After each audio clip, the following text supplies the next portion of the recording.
Thank you for doing this. Hey, I've just got a few quick ones, and then I'll let the others sort of jump in here. I am wondering about your seniors on your team, who are planning their first postseason sort of game here, and particularly I'm thinking of Haley Van Dyke. I'm sure your entire team is going to get something out of this experience, but how important was it for you to make sure that those seniors in their collegiate career with at least one postseason game? Oh gosh, yeah. I'm just try not to be emotional when you think about those things, because this team's gotten really close. I've talked a lot about the leadership of the seniors and how the leadership we want to have, very servant leadership based. They love this team so much, this university, but they really care for their teammates well, and I know how badly this team wants to show them how much they love them by doing the very best we can to go as far as we can. And so to be able to go to postseason with this group of seniors is very special. And just maybe a thought or two about Haley and just kind of what she's kind of giving you these past 2 years here. Yeah, I really wouldn't know where to begin, probably, but I think back to when we first met, and Haley is a person who really genuinely loves basketball because it's a team sport. She loves camaraderie and the community of basketball, and she's such a giver. And so it's the community and culture that we wanted to have, here at Washington, and to have her be that example. And then an incredibly talented player that has, continued to grow her game and grow others around her while she's doing that. Incredible work ethic. She's in the gym all the time, putting in extra time. And so just a tremendous example as a person and as a player. Yeah, I'm gonna try to think when you first got there. Haley was a little bit unsure, and I kind of remember the story a little bit, but was it sort of Missy who then say, hey, no, you just have to talk to her? I mean, just sort of talk to Tina, and then it was that conversation there. Yes, it was Missy that I reached out to all of the team. There were some players in the portal and some, obviously that were still here. And so we did a team meeting with all those who were currently here first.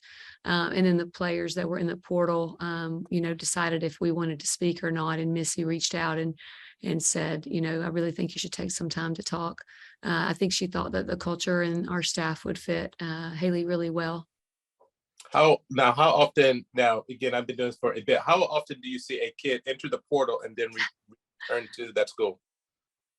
Well, the portal's still fairly new to us. So yeah, that's true. Yeah. I'm learning, but I can't say I've had an experience where I've seen that myself in any other universities, but I think I had seen most recently this year that some people have gone in and come back out. But for a new coach, I think that would be unusual, and so it was a real blessing, and obviously a lot of trust right away was built between the two of us. I think, we understood, who she wanted to become as a person and a player.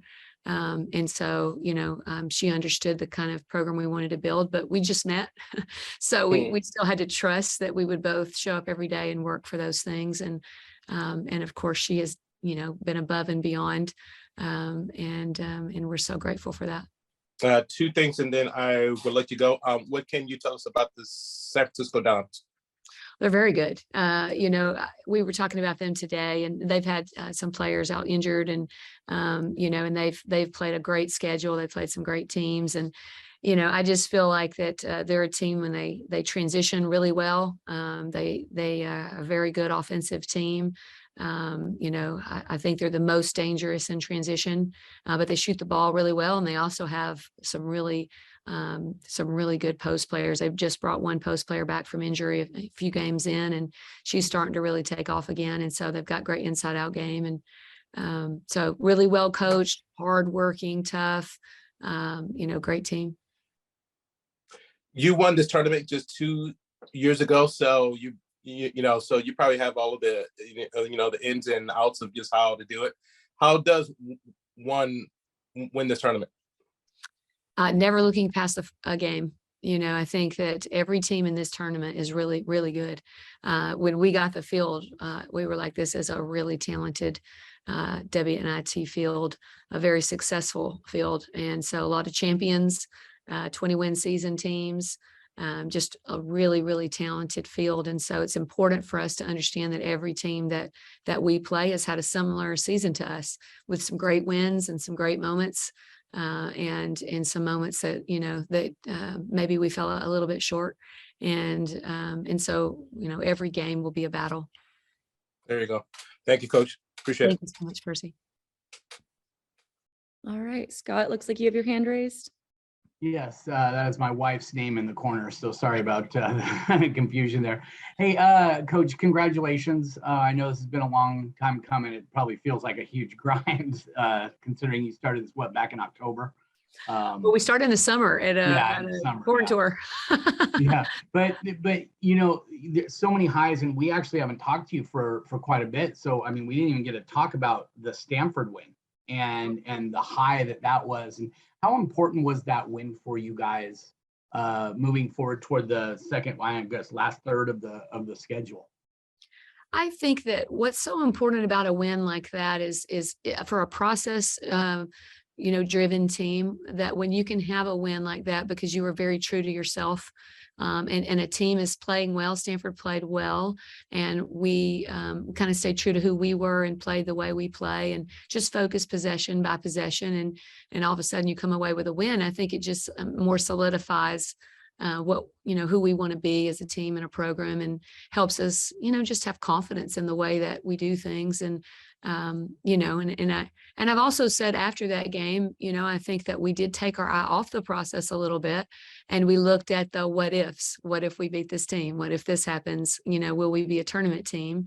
And I think that was distracting at times and took us away from the process. So I think in a good way and in a tough learning way, the Stanford win affected us, in growing in both directions. And so, you move toward, so you end up losing that heartbreaker in the first round of the tournament. Did you guys have a good feeling that you were going to have a decent chance at making one of the postseason tournaments? I think so. I mean, I felt like our resume was really strong. I think there was still, a little bit until the very probably last ending that we might be an NCAA tournament team. And so when you're in that situation, you've put yourself in a good position to make the NIT. And I think the WNIT does just a tremendous job of identifying those teams that are playing at a really high level, especially at the end of the year. And they have great criteria, too. So if you didn't do a good job just with your overall resume, you don't sneak in at the end either. And so we felt like we had some good moments throughout the year, and continued to show great improvement toward the end of the year. What was the team's reaction when they found out they were going to be playing in the NIT? I have a tendency to be very genuine with our team all of the time. And so it was less dramatic, because I said the day we lost, actually before we went in to play Oregon, that I felt our resume was good enough to play in postseason, and that we should take that stress away. And that I felt that, we had a really great shot to compete. And so, for the whole time, I mean, when you're going to have a week and a half of practice, you don't want to be in doubt. And so we proceeded like we would be in the entire time. And you want that mindset. I'd rather be wrong than be unprepared. And so we worked very hard. The team was tremendous. It was a long time from the time our tournament ends until our time we were done in the tournament until we will play again. And I have so much respect for the way that they handled that. I mean, we really, really worked during that time and in the midst of finals. And so, I thought our staff did a great job of recognizing when days were hard, that didn't make sense basketball wise, and you realized it was finals and things like that. But I probably gave way too long an answer to that. But we did go together to dinner during this NCAA selection show to discuss, our postseason. And I was fortunate to, while we were in the dinner, that we got an email that said that we were in the NIT. And so we did get to celebrate that together. So it's official. And we just talked about all the work that went into the season all the way back to Italy and to where we currently are and who we've become and why we had some success this season. I'm going to speak for all the journalists on here. There's no such thing as an answer that's too long. So, because we can always cut those out. So. Kaylin's probably like getting on me in her mind right now. So I actually wanted to ask one last question. Hannah Steins really came on in that second half of the season. She had a great second half against Oregon. What have you seen from her and her maturity, but also what she brings to the floor for you right now? Well, you use the word I think describes her best, which is mature. And she's very mature in her thinking. She receives information incredibly well. And so, I think that she does understand her own strengths well. And I think sometimes that's hard as a freshman to understand that, I can, in this moment, do these things at a high level. And in this conference, you see a lot of freshmen that do that. And I think that's such a great gift to be able to see, in those moments. But she's really grown in her understanding of what her strengths are and what our team needs from her, and she continues to grow her game on both ends of the floor. And I think that's really neat. And it's a gift of postseason, is that the season doesn't end and you get to keep teaching and learning. And she's really embraced that as well. I lied. One last question. What does it mean to be playing in front of the home crowd for this game? Gosh. Well, I will tell you, we were actually so stressed about that at dinner. We were all just like, oh, we want to play at home. So that's how much we love being here. And our fan support has been unreal. It's been such a gift. I just think about our 6 seniors every time we walk out there and we see our fans. I'm just like, good for them. Like, what an amazing blessing to be able to walk out there and see that your community loves you, and this community has really raised this program up. As we've been climbing, we've been learning, and sometimes we stumble and sometimes we celebrate, but I will say that every day we've celebrated this team's growth, win or loss. And I think our fans have done that. They've shown up and they keep celebrating these young women and the work they're doing. And they mean the world to us.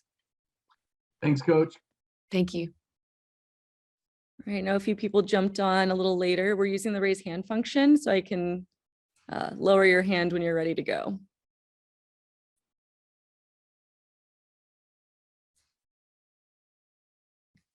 Oh, Percy, go ahead. I did have another one, just as you were talking to Scott, I'm just wondering what it sort of says that the last time that you were here, that you took a conference champion that had won over 20 games, but now you're with a team that won 15 in a very deep kind of Pac-12. Just what does that say about this league? Oh, I love this league so much. It's such a dream to coach in the Pac-12. There's so many incredible coaches and players and teams and universities. And so we were talking about the records in the NIT as a staff, as we looked at the bracket. And, one of our staff members said, we're really proud of our record. Every night we played about a top 25 team. So it was a different situation than I was in. And so I think that there's something to celebrate for both. When you have a target on your back and you have a lot of talent and you are competing night in and night out and winning night in and night out, that's difficult. And I think that when you're every night touching the floor and maybe the team in front of you has had more success or more experience and is, you're competing against them every night and you're growing fast too. And so really proud of this team and so grateful for this league and how it has grown us. I mean, if you think about non-conference, and then as we kept taking off in the Pac-12, that's due to the competition. Every night there was never a team you could overlook, never a day to take off, and it grew us tremendously. Thank you, Coach.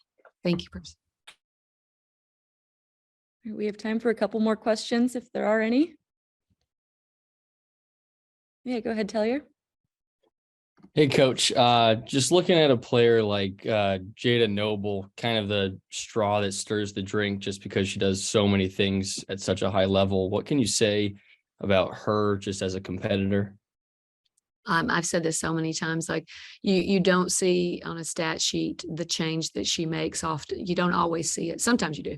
I mean, sometimes she just blows up a stat sheet with steals and, rebounds and points and everything that she does. And sometimes she can just quietly, it's not quietly, but she can impact in a way that you can't see it on the stat sheet because she brings such toughness. She's always incredible defensively, incredible rebounder. You want Jada on your team because she's a warrior and a competitor, and she is team first through and through. It is never about her. It is always about the team that she is fighting for.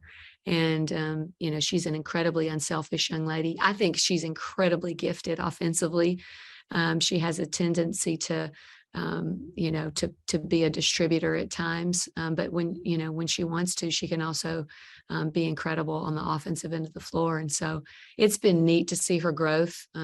She puts a ton of work in, and she was just shooting after practice a few minutes ago. And there's just so much she brings to the game, but her toughness and her team first mentality, she can just, absolutely, lift a team. Go ahead, AJ. Coach, I had a couple of matchup questions. I know you've already talked about it a little bit, but just some more stuff on San Francisco. I want to know your thoughts on the fast break potential that they have, and just kind of your philosophy and approach when you're facing a team that can get out and be very effective in that phase of the game. How do you try and stop that? Well, we're fortunate in the Pac-12, and fortunate and unfortunate some nights, that there's a lot of great transition teams in our league. And so a lot of great individual players that push tempo in a way that is, really difficult to defend. And so, we are fortunate to have had some experience against some great transition teams. They're different than a lot of teams that we've played because I actually think their secondary break is just as dangerous. I consider it a little bit of a secondary. And so I think that they are very, very good at their rim run, at the, kick aheads. They can shoot the three. They use their drags and step ups. And so you're right. It's an incredibly disciplined and very gifted transition team. And so we have a style of play defensively that we have, made a little bit of our identity. And so, I feel like that we'll have to be who we are in postseason. I remember, great question about the difference in when I was at Rice and we were in the postseason. I remember thinking that I needed to add a lot for postseason because we had been in COVID that year. And so we'd missed a lot of practices. So our play card was small and things like that.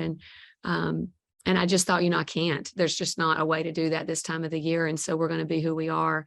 And we ran what we ran. And I think that sometimes we try to correct ourselves for the team we're about to be. And there's some things that make us who we are. And our defense has been a lot of our identity this season. And so it's going to be really, really great competition in the way that we both play the game.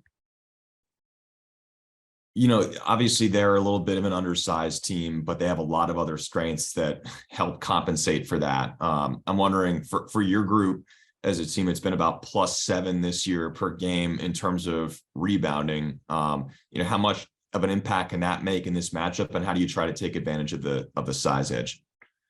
Well, I mean, if you go all the way back to the Pat Summitt era, I think we can all say rebounding is important in every game. And so I think rebounding wins a lot of games, and we really want to pride ourselves on that end of the floor. And I'm sure they do as well. It's something that I'm sure we both worked a lot on this week. But I think that rebounding is something that in postseason, everyone's really identified and is going to try to be great on the boards. I just had one more question. You talked about it a little bit when you were, I think, mentioning Hannah and the gift of the postseason. I'm wondering, I know your goal is to win every single game for your seniors and for your entire team. I'm also wondering, how much momentum do you think that a good performance potentially in this tournament could create for future seasons? Well, we want to learn to play in postseason. And so it's already been a gift to say, hey, we're going to leave the Pac-12 tournament and we're going to return home and we're going to keep playing.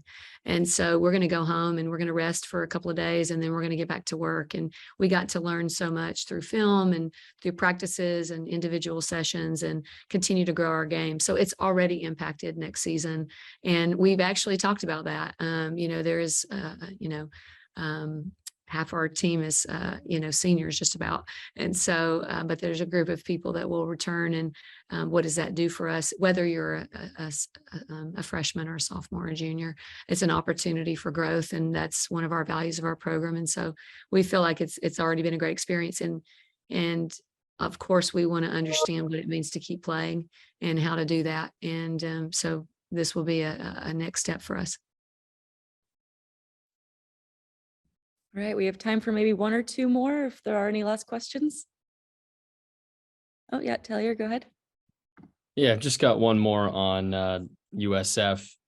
I know you mentioned you don't really want to change how you play defensively, but is there any sort of impact or any change that you want to make when a team has such a clear number one scoring option like USF? Well, we've actually played a lot of teams like that. And, some nights we've not changed a lot and that person's had quite a night. I can think of one in particular, and still been able to come away with a win. And in some nights, we've had to make some changes because it was going to affect the outcome. And so, I think that we've been a team that changes our man-to-man a good bit. It's just small shifts in the defense. And so, there's still going to be, limits to what I'm probably going to share that we're going to do defensively. So I think we'll be pretty traditional though. Thanks, Coach. You're welcome. Go ahead, Percy. Awesome. Hey, Coach. For us who didn't follow it or didn't see it, what type of impact did Lauren have, that in her sophomore year, that during that postseason run when you guys won the WNIT? Yes, sir. It's a great question. I think Lauren shot in the 40s, probably percentage wise, and played really, really solid. Really great in the NIT. She's a competitor through and through, just a warrior on the floor and is locked in every single play. And so she brings experience, and I think that's important for this team. And that constant drive never turns off for a second. It doesn't matter if it's a practice drill or a shoot around or a film session. She's an incredible example of the process and how to stay completely focused. And so she had a lot of success in that tournament, and we played some really great teams. And so thanks for reminding me. Yeah, I should probably know, but is she the only one on the team with postseason experience, or how about Trinity or Trinity? Yeah, she played the national championship game with Baylor and there you go. Yeah, many NCAA tournaments, and then Emma played in an NCAA tournament game with Lehigh. Lehigh, yep. And Thanks, Coach. Yeah. Mm-hmm. I think that's all, Kaylin. If I don't think I forgot anybody. Cool. Thank you again. Thank you.